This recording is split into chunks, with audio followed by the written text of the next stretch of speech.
You are listening to Level Up Your Gaming Podcast, episode 66, Handling Character Deaths. Today we talk about handling character deaths. We discuss why it's a subject in a game that requires a lot of focus.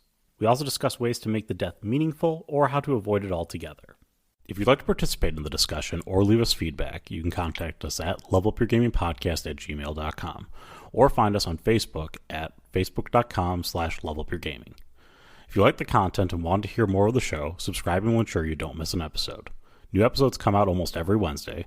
Also, please review, tell a friend about the podcast, or share with your gaming group. Now sit back and enjoy the episode. Welcome to the Level Up Your Gaming Podcast. My name is Aaron, and joining me in person once again, he won't shoot you 3 times on the toilet and leave you to die, Jared. Oh, I totally will. I almost did that to Nick. Wait a minute. Wraiths don't poop. So to fill in our listeners, we were playing a game known as Wraith the Oblivion, and Wraith the Oblivion, it's not like you're worldly ghosts. You're actually ghosts in a ghostly world. And there was just this huge joke that Nick's character one day was going to go to the bathroom, and I was just going to have the secret police kicking his... I believe you said if you do this thing, I forgot what it was exactly. I forget, yeah. I am going to put 3 bullets in you while you're on the crapper.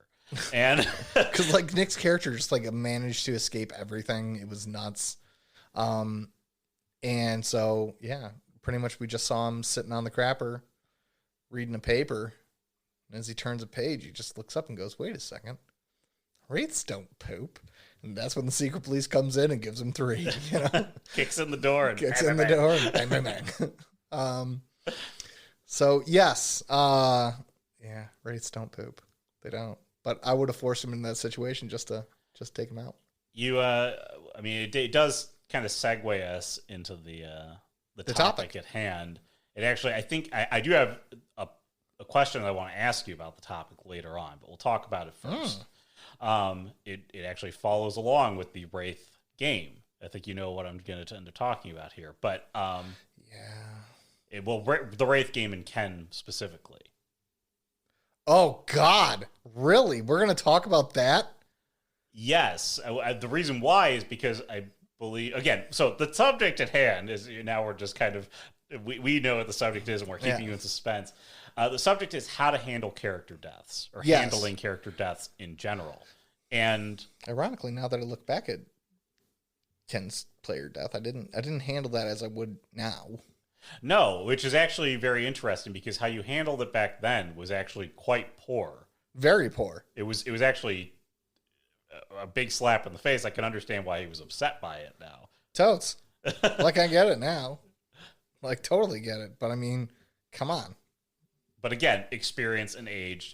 It helps. So, you know, hopefully we have some younger listeners on this who are going to get some valuable jump ahead in the... So to give you an idea of it, we've always played. So in White Wolf, it's got a system of where you roll the D10 dice, and if you botch, it negates successes, and if you go negative, meaning that you roll a bunch of 1s basically on your 10-sided dice pool, critical failure. It's a critical failure, and we played critical failure pretty harsh, and that's going to be an entire other subject about critical failure. Yeah, there we go. But Ken rolled like 5 once. Yeah, I mean, like, it astronomical. And it's supposed to compound. It's supposed to be like, if you roll 1, it's bad. If you roll like 5, you die. You die. I mean, like... that's sort of what happened is he rolled so bad. And now in retrospect, it's kind of interesting. And we'll talk about this, in the critical failure one. But White Wolf doesn't handle that well. Because, like, think about it. In Dungeons & Dragons, you roll a 1, that's critical failure. Bam, done. White Wolf, it is statistically possible to get, like, -4. Well, just like you have a bunch of 10s that you can roll. Yeah. I mean, it's statistically possible for you to roll a bunch of 1s on a big dice pool. And the bigger your dice pool, the worse it gets. And... yeah, I do want to talk about the critical failure because I think it's probably one of those things that you probably shouldn't do looking back on it. Oh, yeah, looking back on it, I think it should stop at 1. Yeah. 1 or 2, you know. There's critical failures, and then there's critical failures. But we're off subject because effectively, everybody at the table encouraged it, which was, oh, you rolled so bad, your character dies. And Jared ended the session there. He was supposed to come back with a character death for Ken, and you didn't. I didn't. Nope, I didn't. Instead, I hit him with a fucking meteorite while getting run over by a train. That was the joke that Nick and myself came up with. I don't even remember his character death, even if I did. I just not give him one? You didn't give him one. Oh, well, you know what? That's very poor. So when a character dies, some people might think this episode's short. It's not, because one of the major topics I want to talk about is not getting hit and falling down. That's the easy part, and especially now that we've gotten on in years in gaming. So the thing is that I now have a strong rule when it comes to character death: the gentle repose. Unless and when I say gentle repose, you might think that it's always sweet and like, no, it is the gentle repose in my personal opinion, even though gentle repose literally does mean, it means I make sure that the character death is agreeable to the player. And when I mean agreeable, I tend to push it to the point of a happy moment for the player. That was a good death. They have to have a good death. So when you have a character death, whether or not it is in the middle of a session, whether or not is it at the end of a session, the beginning of a session, you need to be prepared for that. So what you need to do is you need to look at your player. And in this situation, for people who can think fast, think very, very fast. For those who can't think very fast, take like an hour break. Guys, let's get some chips. Let's put a pizza in the oven. Even 15 minutes. 15 minutes, something. Why? Because you need to make sure that the death, so let's say the character, they've been fighting this dragon, yada, yada. Dragon just, it did enough hit points to cut him in half. That's the end of that. No, I'm at -10. They're at like -40, but my player, he's not, deep down my player, and I'm thinking about the player, not the character. The player loves being the hero. So it's even more than that. The character, the player loved playing the character. Right. But assuming that you've engaged your players successfully, KYP, go back and listen to the episode 2. If you've engaged your players correctly, they should feel an emotional attachment to the character they are playing. And if you cut them down in combat, you have literally just ended the connection. That emotional connection. So one of the things that you need to look at, right, is how do I postulate their death? Man, even before that, you have the question of, am I going to axe the character? You do. You're the GM. You do have dice behind a screen. Hope to God you have dice behind the screen. Because if you don't, guess what? You're going to axe the character. You're going to axe the character. Dice don't lie. That's why I cheat. I cheat all the time. You have the choice, because here's the thing. How does the character death help? How does it help at all? Is it appropriate? Is it a good time? Go back to your original postulation that you had when you had the epiphany about kind of what your philosophy to gaming was does it increase the story, does it increase the fun? Yeah, and if it does in that moment, your player, because like for Aaron knows that all Jared needs for a good death is to go down in a hail of gunfire, at least putting down lead down range. Jared will be happy no matter what character you axe, as long as I'm putting rounds down range. Right? Some good lead. And if you put a little cinematic around the back of it, where, it's sort of the Black Hawk Down-esque, you got like, man, I went out like a champ, because like I said, it's kind of funny. I think we talked about it a couple episodes ago. I'm not like too afraid of death. It was funny. My wife and I were watching a horror movie last night, and she was like, well, what if there's 50 people outside that door? I'm like, well, It was a movie about people being trapped inside a house. Okay. It's a terrible, terrible film. I called it literally halfway through the film. I'm like, he did it. So I'm like, nailed the bad guy halfway through the film. But essentially, you know, Allie and I were like, we're gonna make a break for it, right? We're gonna make a break. She's like, but what are there 50 fucking people out there? I'm like, well, you're not gonna win against 50 people, but it's my philosophy in life that I might lose this fight, but at least I'm gonna make sure you know you were in a fight last night. Somebody's getting a black eye. Like, at least I'm gonna make you feel it. Like, I might lose, but and this comes from 8 years of tackling gang members as a job.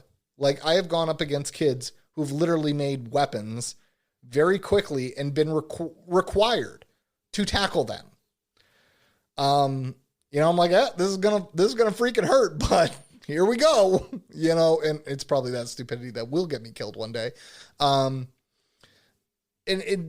So in that, you know, really when you look at character death, does it have purpose? Does it serve a purpose? Is your player ready to embrace it? You know, you'll have some players that are done with their character, dunzos. I've seen it hundreds of times. Players that are just like, man, I want a different character, Jared. But if they do that, like, again, typically when you get to character death, like, if you got into character death with that player who doesn't care about their character anymore, that you probably should have realized that a long time ago. Yeah. And been like, you want to change the character up? Like, we can get rid of the character. You bring can in a new even be character. used as a change, because I might ask him to stay on for an extra session with that character just so I can make a death that makes an emotional scene. Or a party. Trickery. I mean, it doesn't have to always be death to get rid of the other character, unless he's like, I want the character to go down. Or if I'm looking for it as a storyteller, though, because let's say the other players love the character. They love the Kendra who keeps stealing shit, right? But he's kind of done with it. You know what? I want to go on to something else. Okay, no problem. I've been yearning for a good character death, something to make the villain really hated by the players. Awesome. There we go. I will ask that player up front after session during the week. You want a new character, right? Yeah. Can I kill your old character? Sure. Awesome. And I'll use that death to actually form a practical tool. And the other players will be none the wiser. I'll be like, don't tell anybody. As far as you're concerned, you should be like, I died nobly. And I'll give you a couple extra XP just for playing along. Just for playing along, I'll give you, you know, if D&D, I don't know, a couple extra 100, or I don't know how D&D does XP, but like, I'll give you like 2 extra XP in White Wolf. So character death doesn't serve a purpose. I fudge character deaths all the time. I will totally admit it, because at that point in the story, it serves no purpose. It's not going to increase the fun. It's not going to forward the story. In point of fact, it's probably just going to piss my player off. If you look at things like Critical Role and stuff, they talk about, like, when they have character deaths, they always have some mechanism of resurrection to bring the characters back effectively. Yeah, I mean, you know what? I mean, like, and there's nothing too wrong with that, because everyone knows I'm a huge comic book fan. How many times has, like, Batman died or given up the cowl and just come back, like, a couple issues later? Again, it's a way to get out of a character death. And, you know, you can find there's ways you can impose some restrictions with that. But again, the question at the start of that is, then why would I have killed you in the first place? Yeah. Like, it would have been better to fudge it, or it would have been better to give you a different, like a different consequence for that act. Yeah. Having great scar for the rest of their lives. Yeah. That always hurts when they wake up in the morning. It's just something to increase the character. But when you have to bring someone back, even if it means that the rest of the characters go on this epic quest, that you've got a person who effectively now is playing a temp character to get back their old character. Yeah. And it's you know what, like, so I always look at death, and I tend to avoid it as much as possible. If there's now, again, and we've talked about this in several episodes, if someone's being stupid, I'm gonna tax you. Yeah. No, I thought you were going to get me a couple nights ago when we were doing your Gollum game. Gollum game. Ah, yes. I thought that when I peered out and you clip me, I was like, if I peer out again, Jared's gonna wax me. Like that's gonna be the end of my. No, I'll take you for that. You poke your noodle out in front of a guy who's got it trained on there. I'm gonna tax you. I'll take your character. Thank you. Great playing. You're the one who poked their head out. Huh? Are they still shooting at me? When there's pieces of glass, mirror. I was trying to like peer the corner and like pie the corner. It's called pieing the corner. Pie the corner, and Jared got me in the leg good. Oh yeah, it was squaw. I like broke your femur. Oh yeah, it was terrible. Your character will never dance again. Nope. The tango is out of his repertoire. So one of the things with character deaths, I guess the first rule is to ask, is it productive? Are you going to use it in a productive way? Is it going to further the story? Is it going to further fun? Or if it's just going to piss off your player? If it's just going to piss off your player, you know what? There are alternatives. And Aaron talked about it. Consequences. You know what? Instead, they get a scar, a gnarly scar that hurts every freaking morning. There are actually rules in most systems for old wounds. I know in White Wolf, there's very established rules. You can actually take a flaw that's called old wound. Or cripple a limb or something. Do something that makes it, especially if you're like playing D&D, do something that makes it so the character is inhibited because of the actions they took or because of the wounds they took in battle. That actually makes the story better because you could find a healer or a shaman that can heal your crippled limb. It might be a nice side quest, you know? Okay, now we got to go back to, the town of Azeroth. Okay, there we go. Azeroth, and we gotta go talk to the healer, but we know that old healer, he always taxes us, and we don't have that kind of money, so we gotta take a little side job, go make sure your hand gets healed. Okay, cool. Maybe you have to go to the cursed healer. Now it's a cursed hand. No one tries to strangle you every night? Yep. God damn it. Sorry, it's my hand. It's okay. D&D would be a very weird social world with like curses like that kind of crap. Like, think about it. Your account, you're just holding a nice little party for your daughter's wedding, and suddenly it's just like, oh, account, good to see you. Oh, don't worry, it's just my hand. It's my hand. It's okay. Cursed hand, weird shaman. Cursed hand, weird shaman. Oh, I had a weird shaman curse my shoe, Those damn shamans. D&D is a very odd social world. Now it kind of makes me want to explore that social. You're just in the middle of a party and somebody's... Again, we're kind of working with comical fantasy here. But yeah, a little bit. If that doesn't fit the theme, don't use it.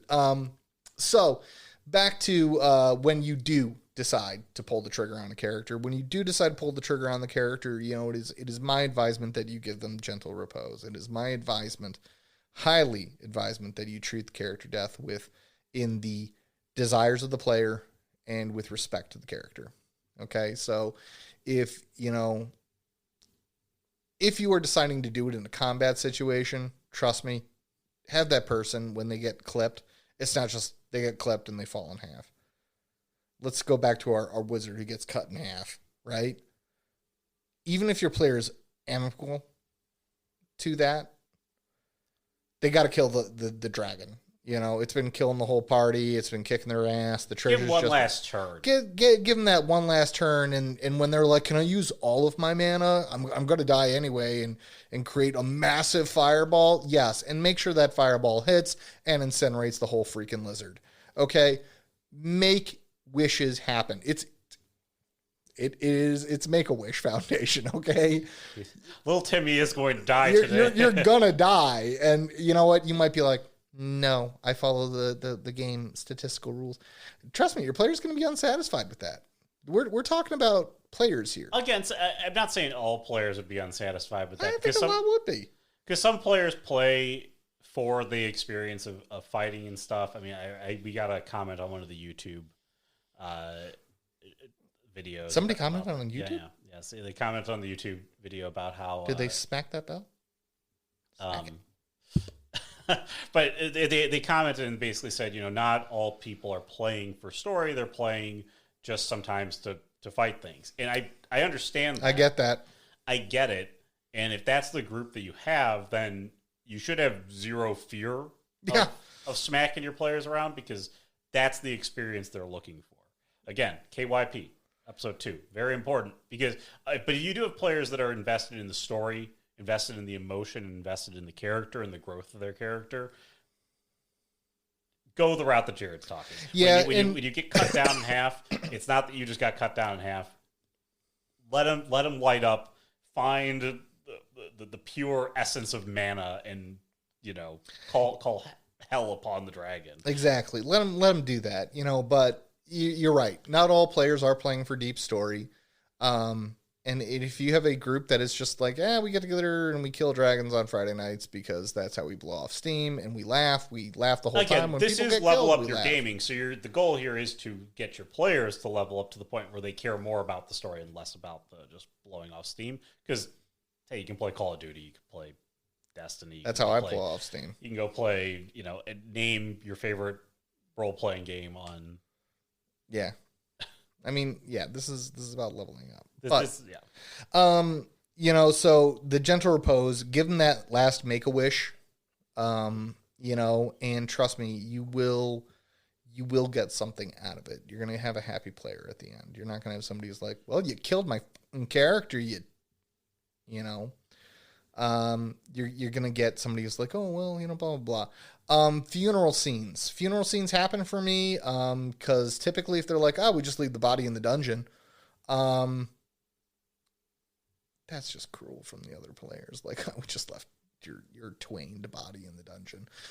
It is cruel. I mean, remember going back to where we talked about, like, if you wanted, like, a player wants to change their character and they end up dying in the dungeon, or they die in the dungeon because that's what you have sort of preordained for them to do. You've talked with them about it behind the scenes, and the entire thing is this kind of epic thing of trying to pull them out of the dungeon, 4-man team getting their man out of the dungeon or woman out of the dungeon. And one of my big things, because this has actually happened, the other player got really upset about it. Fortunately, I was not storytelling this. It was at LARP, so I watched this go down, and then I was talking to the other player after LARP, and he's like, I can't believe he fucking did that. I can't believe the storyteller allowed him to do it. Oh my God, blah, blah, blah, blah, blah. Like, the other player thought it was very honorable to take the other person's skull and is like, I'm going to take your skull, my friend, and turn it into this magical item that I can now do X, Y, and Z with. So your character, like, lives on forever. Player A thought he was doing, like, player B a solid. Player B was pissed off beyond belief. It's like, you didn't even bury the rest of my body. He just took my fucking skull. Just lobbed off the head and like, yep. Well, there was nothing left but a skull because he was a vampire. So that was a cinematic. There was nothing but ash and skull. And it's like, he didn't even like do anything with the ashes that just blew into the wind. And he just took my fucking skull and now he turned it into a magical fucking item. Now I got to look at my dead fucking character whenever I work with him. And I'm like, okay. Someone's mad. And the storyteller just off the cuff was like, instead of looking to player B and being like, you cool? Was just like, no, that is totally cool. Make his skull into like the magical item. Oh my God. It's like your character's alive for the rest of the game. And player B was pissed. So, bodies, unless it is a gentle repose, you're not allowed to do shit unless the other player is like, no, totally do it. You make a great point with this, like the gentle repose thing, because it is such a touchy thing. I guarantee that you're probably more likely than not you are dealing with players who are like, when they lose a character, it's like, God damn it! Like, we've been going for 7, 8, 9 levels. It's a fairly long game, okay, and now you decide to clip my character. It's like, it didn't happen back at level 2. Yeah, when I didn't even know the character. Now I've put some spice to him. Yeah. And again, like, if your players have any level of investment or emotion into the game, it is just really, really tough. It's horrible to lose a character. So, going on from that point, you've made the gentle repose. You've gone ahead and you made sure that it was purposeful. The death served. The next step. How do I bring that player back into the game? That, my friends, is the most difficult, grueling, freaking task in my personal opinion. In my several years of storytelling, over 20, there is nothing I have found more difficult than reinserting characters into games or inserting them into the middle of games. Again, the longer that the character is alive for in your game, let's say you play for 4 months and then the character finally bites it. Okay? Just imagine you have 4 months of history with the rest of the adventuring group, bringing in another person to form. I understand that it's still like Fred at the table, but he's playing a different character now. And if your players are good role players, they have to earn trust from him. They have to become, they have to establish a friendship and a bond that they had with the other player and the other character. And it's just like, it's awful. It's honestly, I freaking hate doing it. When it happens, and it does happen with me, I do clip characters. Despite Jared saying he doesn't do it very often, He does do it every now and then. It's typically a big party wipe when it happens, but so let's handle the statisticals first. Okay, so character death, you're going to make sure that person makes another character. You're going to go through all the same character creation process that you did before. Make sure that new character is amenable to the group, will fit in. You're not going to make, in a group full of paladins, the necromancer, because try inserting that into a group. At the beginning, it's easier. Now it's super freaking hard because they're level 9 paladins. They're going to freaking axe you. Or inserting a Sith into a Jedi team. Not going to happen. So, one of the things that you need to look at statistically first, make sure the character is amenable, make sure the character is made, because a lot of players are really slow on that. Make sure they're using their time effectively. Give them back their experience. That is a huge rule with me, especially unused experience. I've been under a storyteller's like, no, your character died. You make a fresh character. Are you freaking kidding me? Yeah, everyone else is level 7. And it's going to unbalance your game for all your freaking combats, because now you got a combat with 9 level 9 paladins and 1 level 1 barbarian. He's going to get smoked so quick. It's going to unbalance your combats. Pop him up to level 9. He's been playing the game. It's the player that's earned the experience. It's not the character. Well, some would argue against that, but you know what? Argue with me. Go ahead, argue with me. See how well that works out. All right?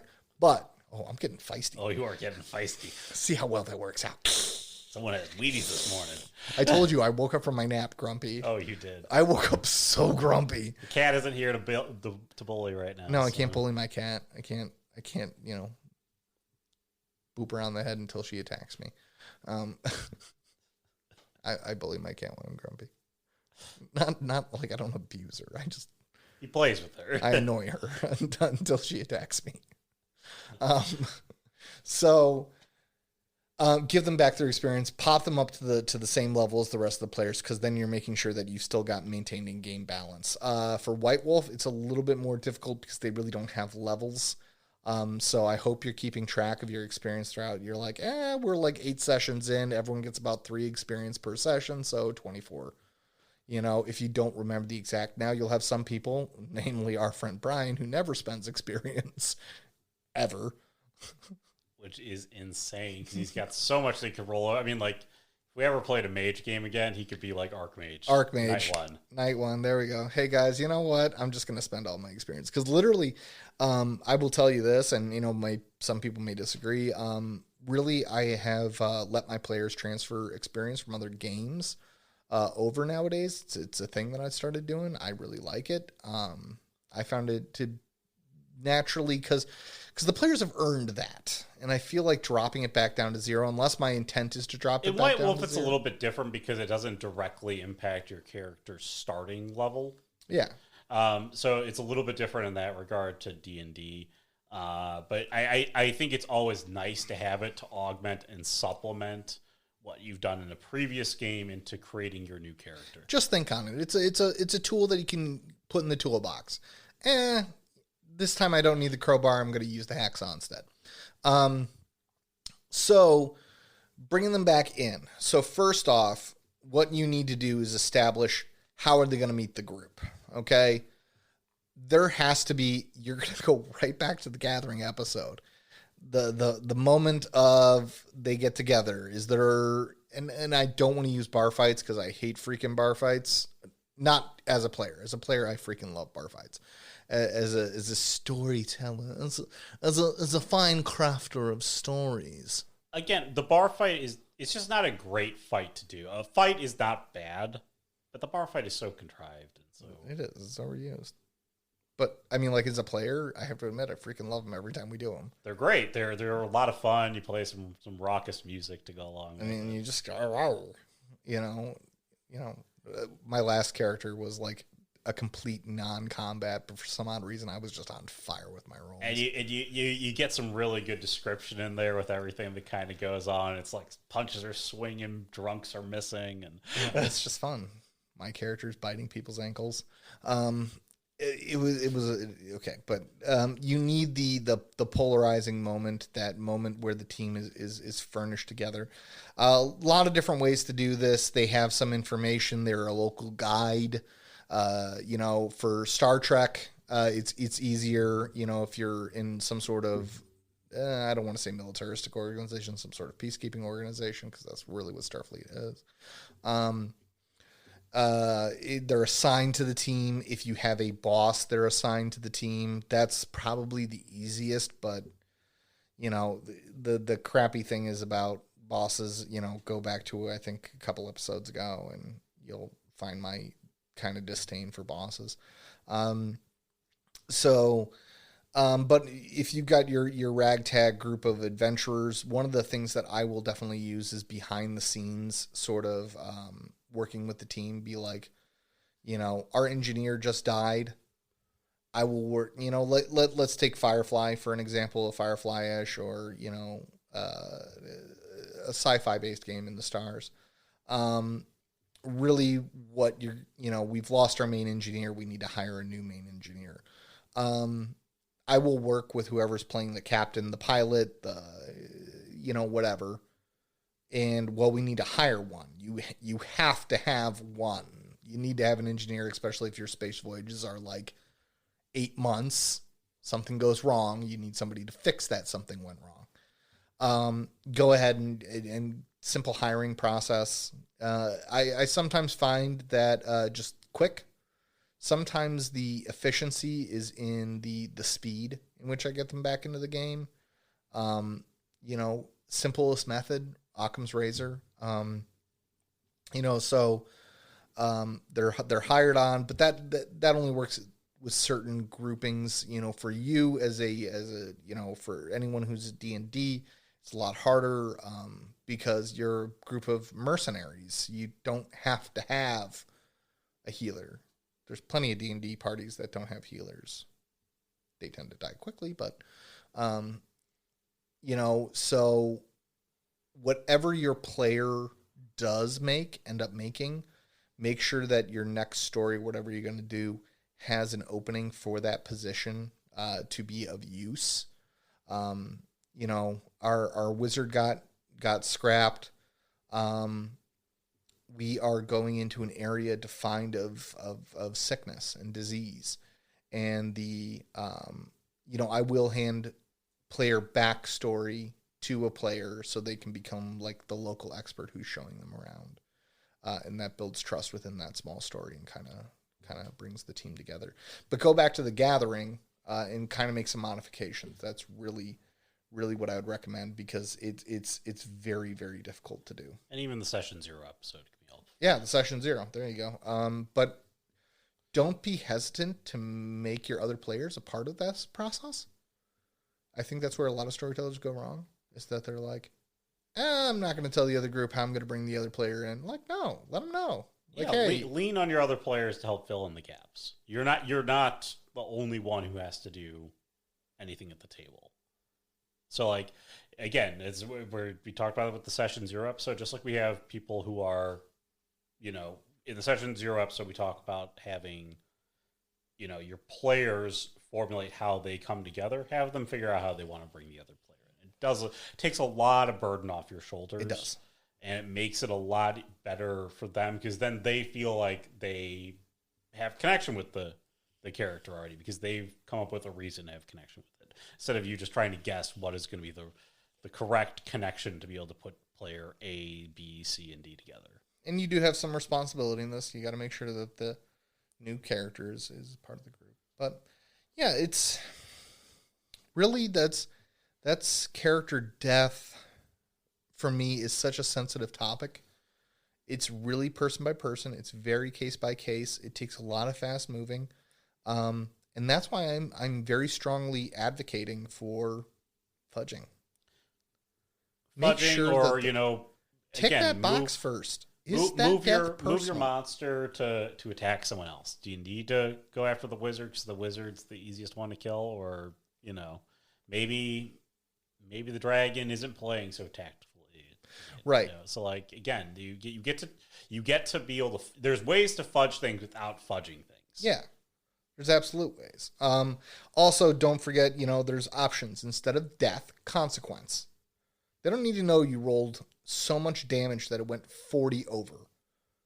You can say it went +5, they're -5 hit points. You can use that. They don't have to know that you were at -40 and would have cut them in half, but you can still leave them in a dying state. Because I'm pretty confident in D&D it's like -10 is you're dead.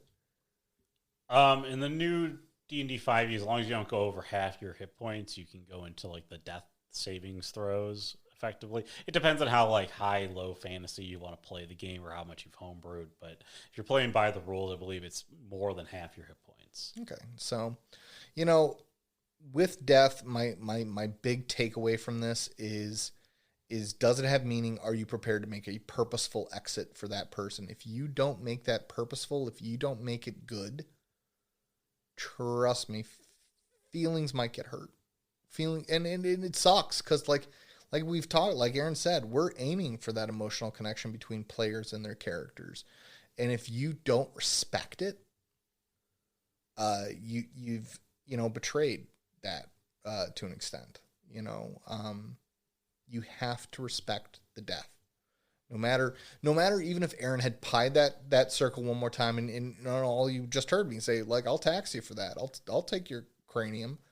I would have made sure that Aaron's death, had he pied that corner again, and I took his character, I would have made sure that it was respectful. It would have been done in a respectful manner. You know what I mean? There would have been slow motion, sad music. Probably would have done some cinematics. Welcomed Brian in to say how his character is acting emotionally. You do it all the time with the NPCs that were around. Yeah, and it is. Don't get me wrong. You've done wonderful things in terms of like improving your storytelling, which is why it's always like gut wrenching when you give us an NPC that we're connected to, and then you kill them, and you're like, and we're like, I love murking NPCs in front of you. We're like, why? Just a reminder that I can murder you. Why? But you do it a lot, and it's done very well. I mean, I wouldn't say you do it a lot. You do it enough. I do it enough. Red Lake was a good one, but that death I had planned, it was great. Oh, that was a death.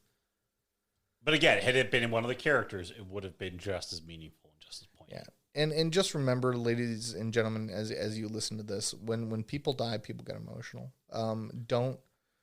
Don't allow the bystanders just to be like, oh, he's freaking dead. You're gonna have when I was interning with the police department back in high school, we were at an accident. Guy didn't even die, right? Nobody's dead. Somebody was the passenger of the car. So a car hit a bicyclist. Bicycle was fine, concussion, but he was fine. The passenger of the car, not even the girl driving the car, was in tears, sobbing. Okay, I mean, like, people get emotional, and don't vanish that emotional point. Let emotion come into your story. Trust me when I tell you this. When you start letting tears, laughter, joy, anger, fury, all the emotional spectrum into your games, you're gonna see such an elevation. And death is a simple point where you can start letting that emotion in, because it's very understandable. If you choose to add it to your game. If you're hack and slash, enjoy. So is that it for you, Aaron? That's it for me. All right. Well, we thank you for listening to the episode. If you got any thoughts on character deaths, how you like to handle them, disagree with some of the points that Jared makes, can't fudge, shouldn't fudge, maybe something like that, or maybe like, no, that's just the rules of the game. Player dies, so be it. Let us know. levelupyourgamingpodcast@gmail.com or contact us at facebook.com/levelupyourgaming. We are also on YouTube. Again, I read the comments, so if you do comment there, I will answer your question. And otherwise, if that's the format you like, smash that like button, right, Jared? Smash it. Ring a ding ding it. Perfect. And otherwise, share with your friends, family, gaming group, whoever else likes gaming, people who like this sort of storytelling narrative as well. We do it. Ask you to share the hobby with them and share the podcast with them. But that's going to wrap us up for this week. So for Jared, I'm Aaron. Have a great week, guys. Have a great week, everyone.